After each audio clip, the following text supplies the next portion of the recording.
ඔයාට ડિප්‍රෙෂන් වලින් මිදෙන්න නම් මම අද කතා කරන්න යන දේ ඉතාම වැදගත් වෙයි කියලා මම විශ්වාස කරනවා. ඉතින් අපි ගැඹුරින්ම තේරුම් ගන්න ඕන ડિප්‍රෙෂන් වලට මූලිකම හේතුව මොකක්ද කියලා. ඉතින් මේ වීඩියෝ එක අවසාන වෙනකන් හොඳින් සවන් දෙන්න කියලා මම ආරාධනා කරනවා. මට ડિප්‍රෙෂන් වලින් මිදෙන්න මේ මම අද කතා කරන්න යන දේ ගැන තියෙන අවබෝධය තමයි ඉතාම වැදගත් උනේ. ඉතින් අපි එහෙනම් මාතෘකාවට යමු. මම දැන් මේ වීඩියෝ එකට ඇඩ් කරලා තියෙන පික්චර් එක බලන්න. ඉතින් ඉතා සරලව පැහැදිලි කරන්න ඕන නිසා මම මේ පික්චර් එක යොදා ගන්නවා. ඉතින් මම ඔයාලගෙන් ප්‍රශ්නයක් අහනවා. ඔයා කියලා කියන්නේ සෝල් එකක් තියෙන බොඩි එකක්ද? එහෙම නැත්නම් බොඩි එකක් තියෙන සෝල් එකක්ද? ඉතින් මොකද්ද මම ඒ අහපු ප්‍රශ්නේ තේරුම? ඉතින් මගේ වීඩියෝ සහන ඔයාලා මම හිතනවා සෝල් කියපුවාම මොකක් ගැනද මම කතා කරන්න කියලා අවබෝධයක් තියෙනවා කියලා. ඉතින් අපිට සෝල් එකට මේ ඕන නමක් කියන්න පුළුවන්. අපිට කියන්න පුළුවන් ස්පිරිට් කියලා, ආත්මය කියලා, එසන්ස් කියලා, එහෙම නැත්නම් කොන්ෂස්නස් කියලා, අවේර්නස් කියලා කියන්න පුළුවන්. ඉතින් අපි බුද්ධ ධර්මයට අනුව නම් පෙර ආත්ම විශ්වාස කරනවා. අපි මරණින් පස්සේ නැවත ඉපදෙනවා කියලා විශ්වාස කරනවා. ඉතින් මේ ආත්මෙන් ඊළඟ ආත්මයට යන අපේ එසන්ස් එක තමයි අපි සෝල් කියලා කියන්නේ. ඉතින් අපි ඩෙඩ් බොඩි එකක් දිහා බැලුවොත් එතන ඒ සෝල් එක නැහැ. ඒ කෙනාගේ එසන්ස් එක, ස්පිරිට් එක, එයාගේ සෝල් එක එතන නැහැ. ඒ ශරීරයෙන් සෝල් එක ඉවත් වෙලා. ඉතින් මම කතා කරන්නේ ඒ අපේ ශරීරයට ජීවය දෙන ඒ ශක්තිය, ඒ අපේ සෝල් එක ගැන. ඉතින් මම කියලා කියන්නේ මේ සෝල් එක.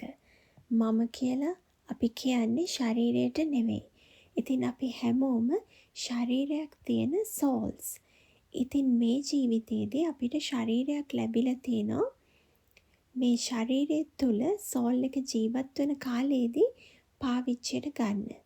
අත්දැකීම් ලබා ගන්න, පාවිච්චි කරන්න. ඉතින් ශරීරයක් ලැබෙනවත් එක්කම අපිට ලැබෙනවා මොළයකුත්, බ්‍රේන් එකකුත් ලැබෙනවා. එහෙම නැත්නම් මයින්ඩ් එක කියලා විස්තර කරන්න පුළුවන්. ඉතින් අපිට මේ ජීවිතේදී පාවිච්චි කරන්න ටූල්ස් විදියට බොඩි එකකුයි මයින්ඩ් එකකුයි ලැබිලා තියෙනවා. ඉතින් නැවත කිව්වොත් අපි මම කියලා කියන්නේ සෝල් එක. නමුත් මේ ජීවිතේදී පාවිච්චි කරන්න අපිට බොඩි එකකුයි මයින්ඩ් එකකුයි ලැබිලා තියෙනවා. උදාහරණයක් විදියට ඔයා යම්කිසි සිටි එකකට යනවා. ඒ සිටි එකේ වැකේෂන් එකකට. ඉතින් ඒ සිටි එකේ ඉන්න කාලයට ඔයා රෙන්ට් එකට ගන්නවා කාර් එකක් ඩ්‍රයිවර් කෙනෙකුත් එක්ක. ඉතින් කාර් එක තමයි ඔයාගේ බොඩි එක, මයින්ඩ් එක තමයි ඩ්‍රයිවර්. ඉතින් ඔයා මේ සිටි එකේ ඉන්න කාලයේදී පාවිච්චි කරන්න මේ කාර් එක ගත්තේ. ඉතින් ඔයා වැකේෂන් එක ඉවර වුණාම ඔයා කාර් එකයි ඩ්‍රයිවර්යි නැවත බාර දීලා වෙන සිටි එකකට යනවා. ගිහින් වෙන කාර් එකක් ගන්නවා. හරියට මැරුණාම මේ බොඩි එක දාලා අපි නැවත ඉපදෙනවා නම් ගිහින් වෙනත් බොඩි එකක් ගන්නවා වගේ. ඉතින් මම හිතනවා බොඩි, මයින්ඩ් ඇන්ඩ් සෝල් කතාව පැහැදිලි ඇති කියලා. ඉතින් දැන් අපි බලමු මම මේ කියපු දේ ડિප්‍රෙෂන් වලට සම්බන්ධ වෙන්නේ කොහොමද කියලා. ඉතින් දැන් මම කිව්වනේ මයින්ඩ් කියන්නේ අපිට මේ බොඩි එක තියෙනකම් පාවිච්චි කරන්න ලැබුණු ටූල් එකක් කියලා. ඉතින් අවශ්‍ය වෙලාවට පාවිච්චි කරන්න. හරියට කාර් එකේ ඩ්‍රයිවර් වගේ. එයා අපි කියන තැනකට තමයි යන්න ඕනේ. අපි කියන විදියට තමයි වැඩ කරන්න ඕන. නමුත් දැන් මනුෂ්‍යයන් විදියට අපිට වෙලා තියෙන්නේ Taman ඩ්‍රයිවර්ව මෙහෙවන කෙනා බව අමතක වෙලා ඩ්‍රයිවර් කියන විදියට වැඩ කරන්න පටන් අරගෙන තියෙන එක. ඉතින් මේ ඩ්‍රයිවර් හැමතිස්සෙම කියවනවා.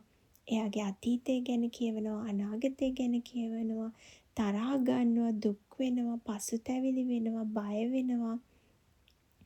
එයාට ඕනේ තැන්වල නවත්තනවා. එයාට ඕනේ වෙලාවට යනවා. එකම පාරවල් වල නැවත නැවත ඩ්‍රයිව් කරනවා. එකම සර්කල්ස් වල ඩ්‍රයිව් කරනවා. හරියට පිස්සු හැදිලා වගේ. ඉතින් වාහනේ රෙන්ට් එකට ගත්ත මට දැන් අමතක වෙලා මේ ඩ්‍රයිවර් කියන්නේ මම නෙවෙයි, මට ඕන විදියට වැඩ කරන්න ඕන කෙනෙක් කියලා. ඉතින් මට අවශ්‍ය වෙලාවට කතා කරන්නත්, අවශ්‍ය නොවන වෙලාවට කට වහගෙන මට ඕන තැනකට ඩ්‍රයිව් කරන්න ඕන කෙනෙක් බව අමතක වෙලා. ඉතින් මමත් කරන්නේ අර ඩ්‍රයිවර්ගේ සිතුවිලි වලට, එයාගේ ඉමෝෂන්ස් වලට සහභාගී වෙලා ඒ දේවල් මම කියලා හිතන එක. ඉතින් ડિප්‍රෙෂන් කියන්නේ අර මම කියපු මයින්ඩ් එක කියන නමින් හඳුන්වන කායිකේ ඩ්‍රයිවර් අතීතය ගැන හැමතිස්සෙම කතා කරනවා. එයා අතීතේ කරපු දේවල්, සිද්ධ වුණ දේවල් වලට දුක් වෙනවා. ඒවා තදින් අල්ලගෙන ඉන්නවා.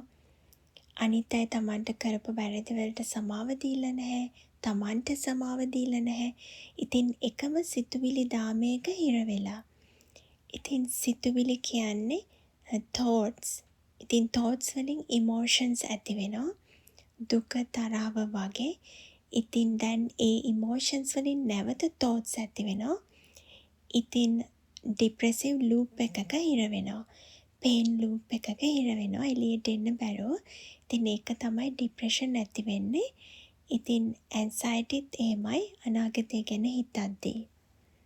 ඉතින් මෙතනදී අපි තේරුම් ගන්න ඕන වටිනාම දේ තමයි මේ ડિප්‍රෙස් වෙලා ඉන්නේ ඔයා නෙවෙයි, ඩ්‍රයිවර් කියලා ලැබෙන අවබෝධය.